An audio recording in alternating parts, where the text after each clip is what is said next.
Press the lord. ಪ್ರೀತಿಯ ಸೋದರ ಹಾಗೂ ಸೋದರಿ, ಈ ದಿನ ನೋಡಿದ್ರಲ್ಲಿ ಬಹಳ ಸಂತೋಷವಾಗಿದ್ದೇನೆ. ಯೇಸು ಕ್ರಿಸ್ತನ ಶ್ರೇಷ್ಠವಾದ ನಾಮದಲ್ಲಿ ನಿಮಗೆಲ್ಲರಿಗೂ ವಂದನೆ ಸಲ್ಲಿಸ್ತೇನೆ. ಶಾಲೂಮ್, ನಿಮಗೆ ಸಮಾಧಾನ ಉಂಟಾಗಲಿ. ಪ್ರೀತಿಯ ಮಕ್ಕಳೇ, ಮುಂಜಾನೆ ವೇಳೆಯಲ್ಲಿ ನೋಡುವಂತೆ ಕೃಪೆ ಮಾಡಿಕ್ಕಾಗಿ ದೇವ್ರ ನಾಮಕ್ಕೆ ಸ್ತೋತ್ರ ಸಲ್ಲಿಸೋಣ. ಪ್ರೀತಿ ಮಕ್ಕಳೇ, ಪ್ರತಿದಿನ ದೇವರು ನಮ್ಮನ್ನು ಅದ್ಭುತವಾಗಿ ಕಾಪಾಡಿ ನಡೆಸುವಂತಹ ಸರ್ವಶಕ್ತರಾಗಿದ್ದಾರೆ. ಪ್ರೀತಿ ಮಕ್ಕಳೇ, ಈ ವಿಡಿಯೋ ಇಷ್ಟವಾದರೆ ದಯಮಾಡಿ ಲೈಕ್ ಕೊಡಿ ಮತ್ತು ಸಬ್ಸ್ಕ್ರೈಬ್ ಮಾಡಿ. ಪ್ರೀತಿ ಮಕ್ಕಳೇ, ಇತರರಿಗೆ ಶೇರ್ ಮಾಡಿ ಎಂಬುದಾಗಿ ಪ್ರೀತಿಯಿಂದ ದಯಮಾಡಿ ಕೇಳಿಕೊಳ್ಳುತ್ತೇನೆ. ಪ್ರೀತಿ ಮಕ್ಕಳೇ, ಪ್ರತಿದಿನ ನಿಮಗಾಗಿ ನಿಮ್ಮ ಕುಟುಂಬಗಳಿಗಾಗಿ ಪ್ರಾರ್ಥಿಸ್ತಾ ಇದ್ದೀವಿ. ಪ್ರೀತಿ ಮಕ್ಕಳೇ, ಮುಂಚಾನೆ ವೇಳೆಯಲ್ಲಿ ದೇವರು ಒಂದು ಒಳ್ಳೆ ವಾಗ್ದಾನ ಕೊಟ್ಟಿದ್ದಾರೆ. ಏನೆಂದರೆ, ನಿನ್ನ ದಾಸನು ಎಂಬುದಾಗಿ. ಪ್ರೀತಿ ಮಕ್ಕಳೇ, ಇದಕ್ಕೆ ಆಧಾರವಾಗಿ ಮೊದಲನೇ ಸಾಮ್ಯಲ ಪುಸ್ತಕ 3ನೇ ಅಧ್ಯಾಯ 10ನೇ ವಾಕ್ಯ ನಿಮಗಾಗುತ್ತೀನಿ. ದಯಮಾಡಿ ನಿಮ್ಮಲ್ಲಿ ಸತ್ಯವಿದ್ದರೆ ತೆಗೆದು ಧ್ಯಾನಿಸಬೇಕೆಂಬುದಾಗಿ ನಾನು ಕೇಳ್ಕೊಳ್ತೇನೆ. ಅಲ್ಲಿ ಹೀಗೆ ಬರೀತಾರೆ, ಯೆಹೋವನು ಪ್ರತ್ಯಕ್ಷನಾಗಿ ಮುಂಚಿನಂತೆ ಸಾಮುವೇಲನೇ ಅಂದನು. ಸಾಮುವೇಲನು ಅಪ್ಪಣೆ ಆಗಲಿ, ನಿನ್ನ ದಾಸನು ಕಾದಿದ್ದೇನೆ ಅಂದನು. ಆಮೇನ್, ಹಲ್ಲೆಲೂಯಾ. ಪ್ರೀತಿದ ಮಕ್ಕಳೇ, ಇಲ್ಲಿ ನೋಡೋದಾದ್ರೆ ಸಾಮುವೇಲನ ಜೀವಿತ ನೋಡೋದಾದ್ರೆ, ಕರ್ತನು ಸಾಮುವೇಲನು ಪ್ರೀತಿಯಿಂದ ಕರೆದನು. ಸಾಮುವೇಲನು ಕರ್ತನ ಶಬ್ದಕ್ಕೆ ಕಿವಿ ಕೊಟ್ಟನು ಎಂಬುದಾಗಿ ನೋಡ್ತೀವಿ. ಹೌದು ಪ್ರೀತಿದ ಮಕ್ಕಳೇ, ಅವರು ದೇವಾಲಯದಲ್ಲಿ ಸಾಮುವೇಲ ಚಿಕ್ಕ ಮಗು ಇದ್ದಾಗ ಅವ್ರ ತಾಯಿ ಹಣ್ಣಳು ಎಲೆಯ ಪ್ರವಾದಿನ ಕೈಯಲ್ಲಿ ಕೊಡ್ತಾರೆ. ಅವಾಗ ಚಿಕ್ಕ ಮಗು ಇರುವಾಗ ಸಾಮುವೇಲ ಹೋಗಿ ಎಲೆಯ ಹತ್ರ ಆಲಯದಲ್ಲಿ ಮಲಗ್ತಾರೆ. ಆಲಯದಲ್ಲಿ ಮಲಗುವಾಗ ದೇವರು ಸಾಮುವೇಲನೇ ಎಂಬುದಾಗಿ 3 ಸರಿ ಕರೀತಾರೆ. ಆಮೇಲೆ ಎಲೆಯ ಹತ್ರ ಹೋಗ್ತಾರೆ. ಎಲಿಯ ನೀನ್ ಕರ್ದಿದ್ದೀರಾ ಎಂಬುದಾಗಿ ಕೇಳುವಾಗ, ನಾನು ಕರ್ದಿಲ್ಲಲ್ಲ ಎಂಬುದಾಗಿ ಎಲಿಯ ಹೇಳ್ತಾರೆ.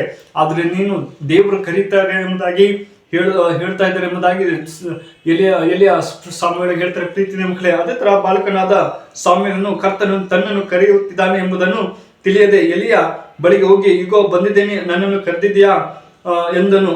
ಕರ್ತನು 3 ಬಾರಿ ಅವನನ್ನು ಕರೆದನು. 3 ಬಾರಿಯೂ ಎಲಿಯ ಬಳಿ ಹೋದನು ಎಂಬುದಾಗಿ ನೋಡ್ತೀವಿ. ಪ್ರೀತಿಯ ಮಕ್ಕಳೇ, 3 ಸರಿ ಆತ ಹೋಗ್ತಾ ಇದ್ದ ಎಲಿಯನ ಬಳಿಯಲ್ಲಿ. ಆದ್ರೂ ಕೂಡ ದೇವರು ಯಾವ ರೀತಿಲಿ ಸಾಮುವೇಲನ ಕರಿತಾರೆ ಎಂಬುದನ್ನು ನೋಡ್ತೀವಿ. ಹೌದು ಪ್ರೀತಿಯ ಮಕ್ಕಳೇ, ಸಾಮುವೇಲ ಯಾವಾಗ್ಲೂ ದೇವರ ಸ್ವರನ ಕೇಳಕ್ಕೆ ಇಷ್ಟವುಳ್ಳನಾಗಿದ್ದಾನೆ.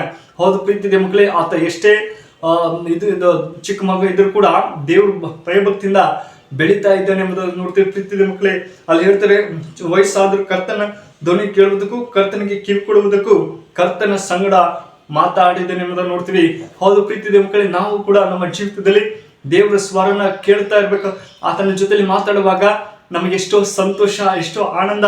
ದೇವರೇ, ಈಗ ಯಾರಾದ್ರೂ ಕರೆಯುತ್ತಾ ತಕ್ಷಣ ನಾವು ಕರಿತೀವಿ. ಅದೇ ತರ ದೇವರು, ನನ್ನ ಮಗಳೇ, ನನ್ನ ಮಗನೇ, ನಾನು ನಿನ್ನನ್ನು ಕರಿತಾ ಇದ್ದೀನಿ ಎಂಬುದಾಗಿ ದೇವ್ರು ಕರಿತಾ ಇದ್ದಾರೆ.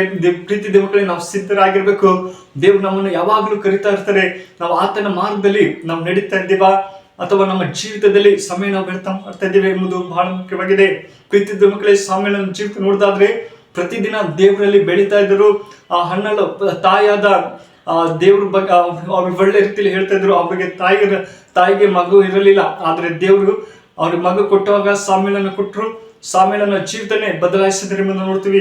ಅದೇ ತರ ನಮಗೂ ಕೂಡ ದೇವರು ಹೇಳ್ತಾರೆ. ಏನಂದ್ರೆ, ಖಂಡಿತವಾಗಿ ನಾವು ಮಾತಾಡುವಂತ ದೇವರು ನಮಗೆ ಒಳ್ಳೆ ರೀತಿಯಲ್ಲಿ ನಡೆಸುವಂತ ದೇವರಾಗಿದ್ದಾರೆ. ಪ್ರೀತಿಯ ಮಕ್ಕಳೇ, ನಮ್ಮನ್ನು ಕೈ ಬಿಡುವುದಿಲ್ಲ, ನಮ್ಮನ್ನು ಕೈ ಹಿಡಿದು ನಡೆಸುವಂತ ಸರ್ವಶಕ್ತರಾಗಿದ್ದಾರೆ. ಹೌದು ಪ್ರೀತಿಯ ಮಕ್ಕಳೇ, ನಾವು ಈ ದಿನಗಳ ತೀರ್ಮಾನ ಮಾಡ್ಕೊಳ್ಬೇಕು.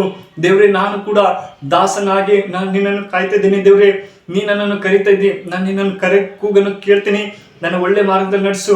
ದೇವ್ರೆ, ನೀ ನನಗೆ ಆಶೀರ್ವದಿಸು. ನನಗೆ ಸ್ವಾಮಿ ಬೇಕಂತೆಲ್ಲ ಸಹಾಯ ಮಾಡು.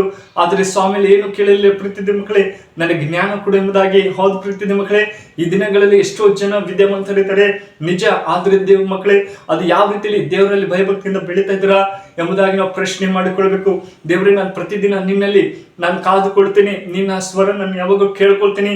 ನಿನ್ನ ಒಳ್ಳೆ ಮಾರ್ಗದಲ್ಲಿ ನಾನು ನಡೆಯುವಂತೆ ಸಹಾಯ ಮಾಡಿ ಎಂಬುದಾಗಿ ಕೇಳುವಾಗ ಸಹಾಯ ಮಾಡುತ್ತಾ ಸರ್ವಶಕ್ತರಾಗಿದ್ದಾರೆ. ಪ್ರೀತಿಯ ಮಕ್ಕಳೇ, ದೇವರು ಇಂದು ನಿಮ್ಮ ಜೊತೆ ಮಾತನಾಡುತ್ತ ದೇವರು ಪ್ರತಿದಿನ ದೇವ್ರ ವಾಕ್ಯ ಓದುವಾಗ ದೇವ್ರು ನಮ್ಮ ಜೊತೆ ಮಾತಾಡ್ತಾನೆ.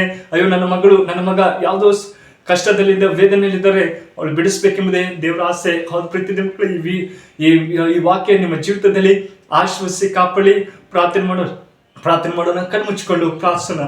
ಪರಿಶೋಧನೆ ಪ್ರೀತಿಯುಳ್ಳ ದೇವರೇ, ಒಳ್ಳೆ ಸಮಯಕ್ಕಾಗಿ ಸ್ತೋತ್ರ.